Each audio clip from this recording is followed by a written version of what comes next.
Eh ben bonjour à tous et bienvenue sur cette chaîne YouTube.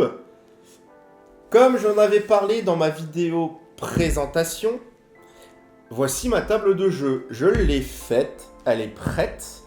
Manque plus qu'à trouver des joueurs maintenant. Mais avant d'en arriver là, je vais vous faire tout simplement une vidéo. Bon, de toute façon, c'est la vidéo que vous regardiez là actuellement. Où je vous montre comment j'ai fait cette table. Pourquoi je veux vous faire cette vidéo? C'est déjà d'une, ça fait du contenu sur la chaîne. Et de deux, je me dis ça peut peut-être intéresser des gens de voir comment faire une table très simple pour pas cher, une table de jeu Warhammer. Voilà, donc je ne suis pas un expert du bois. C'était la première fois que j'en travaillais tout seul, donc j'ai essayé de faire ça le plus proprement possible. De toute façon, si vous avez l'œil, je sais pas si ça va bien se voir à la vidéo, mais si vous avez l'œil, vous pouvez voir à certains coins que c'est pas parfaitement aligné. Bon, moi ça me convient comme ça, c'est pas trop grave, et surtout, au moins j'ai eu une table de jeu pour pas cher. Voilà, donc écoutez, j'espère que cette vidéo vous plaira, et puis je vous dis à tout de suite. Étape numéro 1 pour faire mon bureau, c'est de créer de la place. Et en l'occurrence, pour moi, créer de la place, c'est tout simplement de dire au revoir à mon vieux bureau que j'ai depuis, ça se trouve, plus de 20 ans, presque 20 ans à peu près. Et donc, comme vous pouvez le voir, je pars pour le démonter et dégager toute la merde qu'il y a dessus. Je continue aussi à enlever tout ce qu'il y a autour, genre par exemple cette valise où ça fait bien trop longtemps qu'elle traînait ici. Et je commence bien sûr à passer le balai et la serpillière pour tout simplement préparer l'arrivée de la future table. Maintenant que la partie chiante est faite, vous pouvez voir que du coup j'ai rentré dans mon bureau tout ce dont j'avais besoin. Et du coup, pour faire cette planche, cette table, j'ai acheté une planche contreplaquée. Moi, elle faisait 240 cm de long pour 122 cm de large. Donc la largeur était impeccable, c'est pile ce qu'il faut pour le tapis de jeu. Par contre, elle était beaucoup trop grande, même pour mon bureau. J'ai donc décidé de la couper pour enlever de la longueur.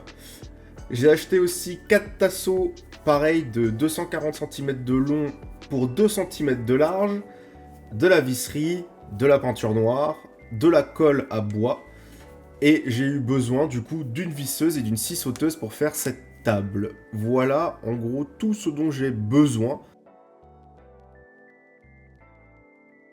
Pour les pieds de ma future table, moi personnellement je les avais déjà dans mon garage, donc ça fait toujours ça de moins à acheter.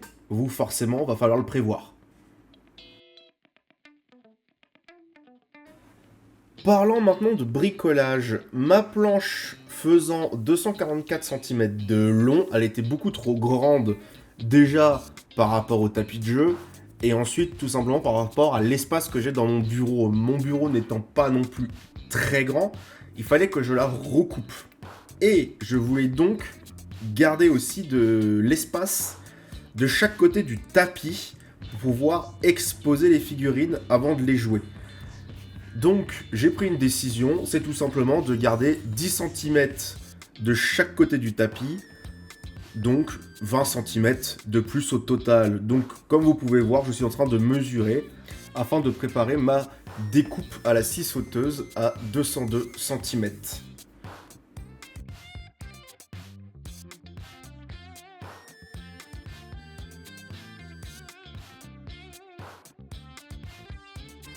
Je suis donc parti pour découper ma planche à la scie sauteuse.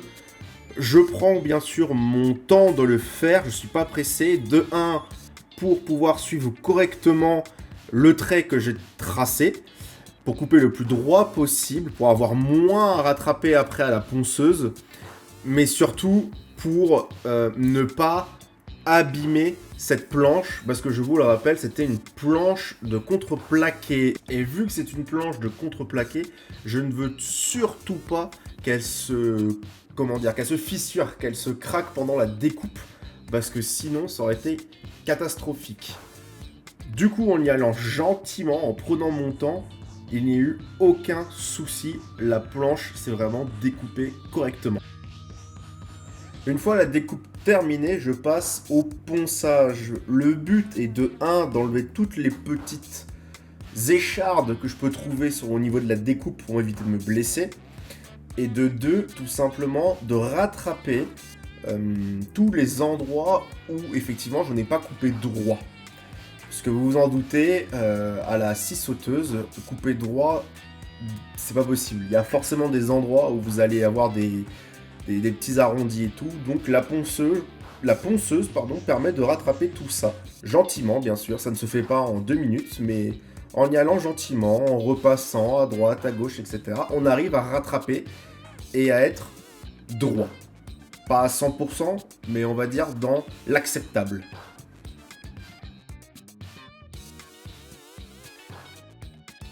L'étape 1 était de ranger. L'étape 2 était de couper à la longueur souhaitée sa planche.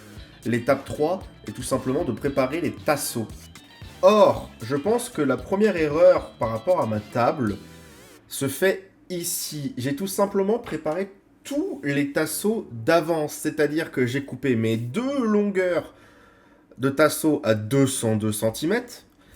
Et ensuite, en faisant les largeurs, je me suis dit bêtement, c'est simple, la largeur est de 122 cm, les tasseaux font 2 cm de large, il y en a de chaque côté, donc pour les largeurs, je vais couper à 126. Or, en faisant comme ça, je me suis retrouvé à avoir une table où les tasseaux ne sont pas parfaitement alignés lorsque je les ai vissés et collés. Pourquoi ? Parce que c'est tout simplement logique, un tasseau en bois travaille, donc il n'est pas parfaitement droit, et surtout, j'imagine que c'est fait en usine, lors des découpes, le tasseau ne fait pas 2 cm sur toute sa largeur, il y a des moments elle va faire 1,98, 1,97, puis elle va être de 2 cm, etc., etc. Donc du coup, en faisant comme moi j'ai fait en préparant tout d'avance, je ne me suis pas retrouvé avec les longueurs réelles. Alors, rien de grave, on parle de quelques millimètres, on parle même pas de centimètres, mais du coup, effectivement, ça ne s'est pas correctement aligné. Si j'avais tout fait étape par étape, une à une, en commençant par une première longueur, puis une largeur, puis la deuxième longueur, puis la deuxième largeur. En faisant comme ça, à mon avis, je n'aurais pas eu ces problèmes d'alignement. Étape numéro 4, fixer les tasseaux le long de notre planche. Cependant, avant de faire ça, poncez les longueurs et les largeurs de votre planche. Déjà pour la rendre plus lisse, afin que la colle adhère mieux. Et tout simplement pour éviter les petites échardes. Si on peut éviter, ça aide toujours. Surtout que je ne l'ai pas du tout précisé avant.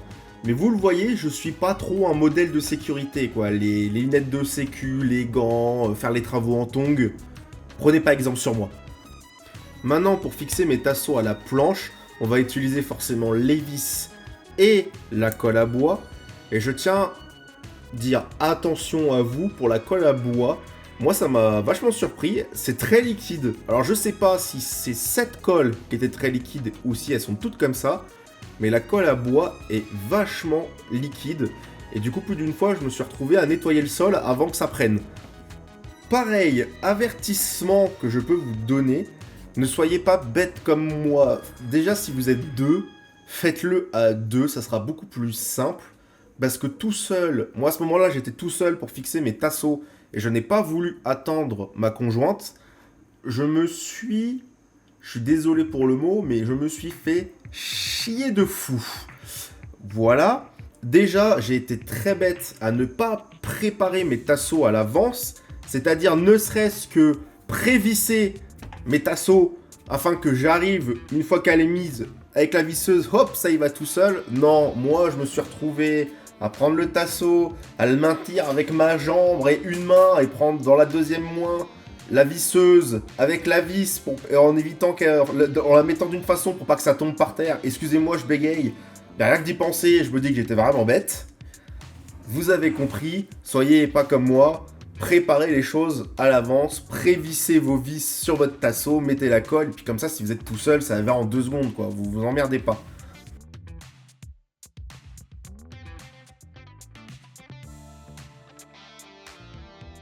Autre petit conseil que je peux te donner, les vis, ne les mettez pas aux extrémités des tasseaux, parce que ça va craquer très très facilement. Vraiment, essayez de laisser de chaque côté 3-4 cm avant de mettre la première vis. Faites pas comme moi j'ai voulu mettre vraiment aux extrémités, le plus bord des extrémités, et en fait plus de fois je me suis retrouvé à avoir la planche qui craque et tout, et c'est un enfer à recoller et tout, c'est perdre du temps pour rien. Une fois vos tasseaux installés le long des longueurs et des largeurs de votre table, on va passer à l'étape 5, la peinture. Alors, moi personnellement, j'ai tout simplement retourné la table et je vais commencer par faire le dos de la table. Et je commence par poncer toute la surface que je vais peindre, donc en l'occurrence toute ma table. Tout simplement parce que toute ma table va y passer en noir. Et ne pas oublier bien sûr de nettoyer sa table après le ponçage. Moi perso, je l'ai nettoyé en utilisant un produit spécial bois, tout simplement.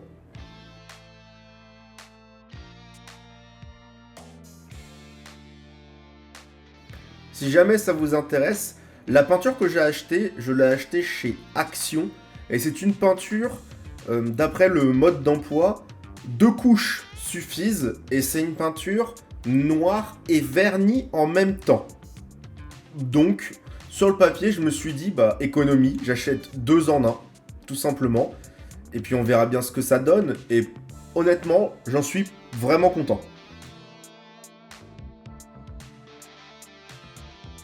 Comme vous pouvez le voir, moi j'utilise un rouleau. Bien sûr, les pinceaux fonctionnent très bien aussi, c'est juste que vous allez mettre beaucoup plus de temps à faire toute la surface de votre table.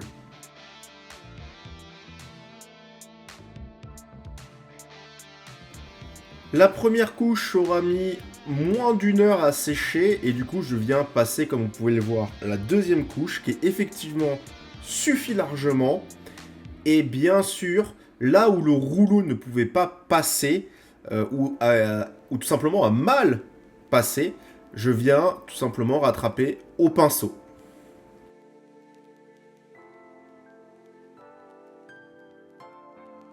Et pour finir notre table, on refait tout simplement ce qu'on a fait au dos. C'est-à-dire, on vient poncer, on vient nettoyer là où on a poncé, et ensuite on vient tout simplement peindre une première fois et faire plus tard une deuxième couche. J'ai aussi fixé mes pieds à la table, cependant je vous montre pas comment j'ai fait parce que c'est quand même très simple et pas très intéressant. J'ai juste pris la table, j'ai mis la table à l'envers, j'ai pris mes pieds et j'ai tout simplement centré mes pieds avant de les visser. Voilà, tout simplement.